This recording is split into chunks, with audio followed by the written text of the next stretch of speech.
I'm Daniel. This is a CZ Scorpion Evo 3. That is a blue light. And this, all of this, this is the breakdown. Let's get into it.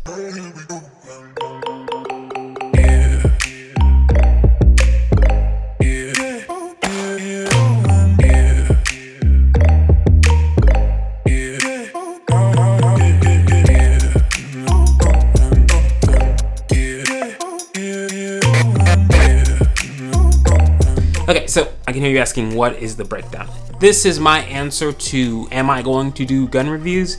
Yes and no. In this segment, I'm going to be reviewing or talking about my gear, stuff that I run, stuff that I use, and why I use it, what I've done to it, what it's like to shoot, things like that.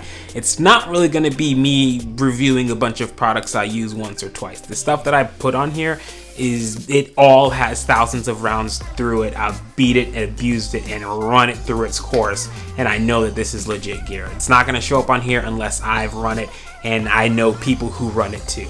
So this isn't really a segment for cheap products. So if it shows up on here, know that I dropped it several feet by accident and sometimes intentionally. So today we are talking about my CZ Scorpion Evo 3 S1. That's so much name.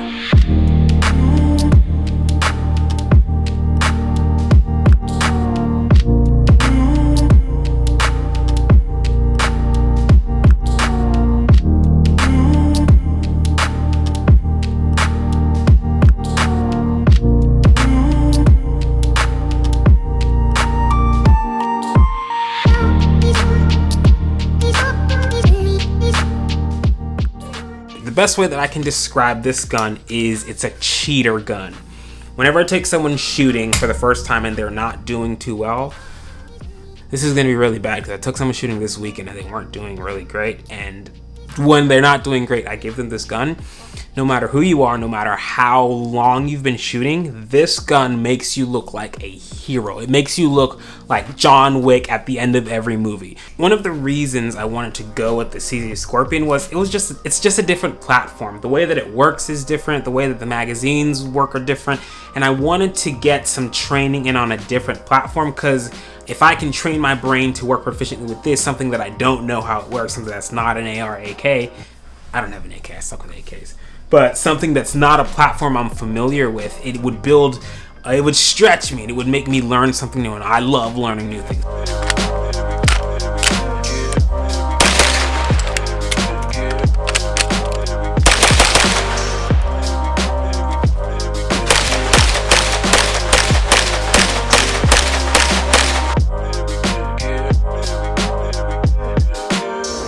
So for me, and this is a personal probably issue that I have, is the way something looks really matters to me. It needs to flow properly. It needs to have great lines. It needs to, from the front to the end, it needs to look like one complete thing that was thought through. That's the approach that I really took when I came to this gun. It's really, what do I need it to do? How do I want it to feel in my hands? And then how do I want it to look from the back of the gun to the front of the gun?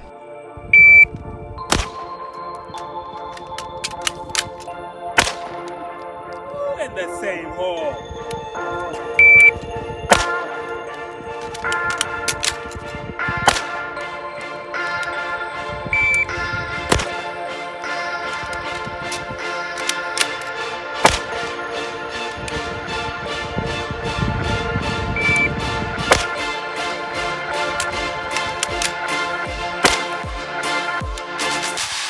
Starting at the back of the gun, we have the SB Tactical SBT Evo brace. So this is a brace, and I don't know what they have in it, but there is some type of metal or polymer or something. This thing is rigid. It's not bending at all. I don't know what they did to it, but this thing is rigid.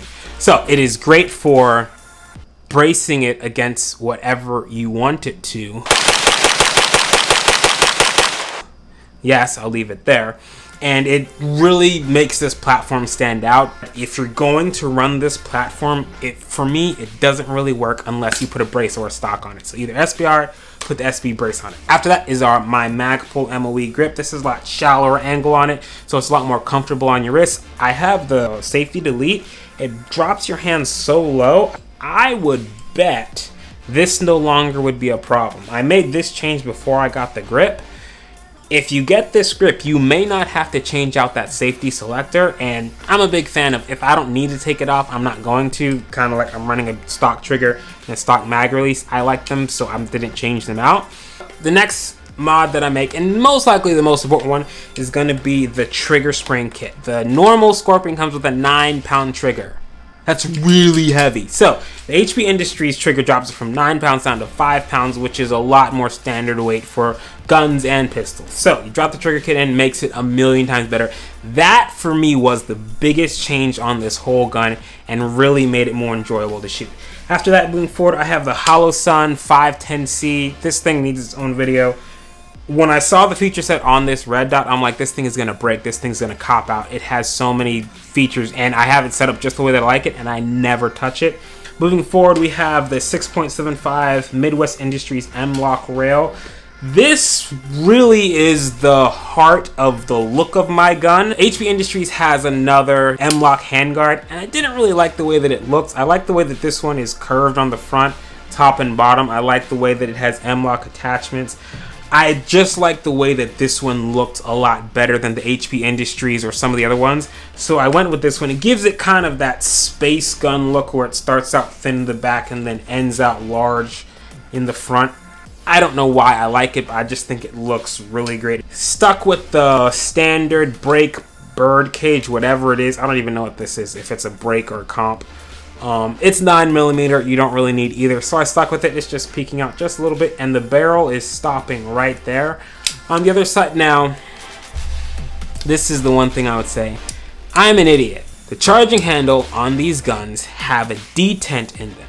So when you pull it back, it stays back, and when you fire it, it doesn't move back and forth. It's a non-reciprocating, it doesn't go back and forth charging handle. When you try to remove the charging handle and you slide it up, it pops out into a hole and you have to push the detent back in. If you're, say, an idiot and you didn't read the manual and don't know it has a detent, you're just going to think it broke and you're going to try to hit it really hard and you're going to break the detent, which is what I did. So this detent is broken, which is why this just slides all over the place. It's not an issue when I'm shooting the bolts going back too fast to have it slopping around, but it makes noise. I hate rattles. After that, it is the Streamlight ProTac Rail Mount 2. I believe this is 600 lumens. I have this on all my guns, so for $100, this is like the best weapon light you can get. I have it on my 10.5 AR up over my shoulder. It is 600 lumens, super bright, has a 10 tap program, so you can like program it to do a whole bunch of different stuff. It comes with these Picatinny plastic mounts. I stuck them on here to see how strong and durable they were, and I never got around to changing them. I want to put the Cloud Defense holder for this on there, but it has yet to break off. I like pulled on it. I've tried to make it fail, and it really hasn't. So I'm going to run it till it doesn't work anymore, just so I can see how good it is. One thing that I did do, or didn't do, that I get a lot of questions about is I took the CZ stock sights off. The iron backup sights. Why did I do that? They're phenomenal sights. They're great sights. They didn't work with the flow of my gun. I like these clean lines. I like it just straight across with one optic on top. Is that smart? No. Is there a chance this could fail and I'm screwed? Absolutely. Do I care? No. Because YouTube doesn't allow me to link to gun websites, I can't put links to these parts, but if you go to my Instagram page, you can find out more information on how you can find all of these parts. Thanks so much for joining me for the breakdown of my CZ Scorpion Evo 3. I hope you enjoyed my new blue light. If you have any questions, drop a comment below. Make sure to like the video, subscribe, share it with the world, and I will catch you next time in the next video.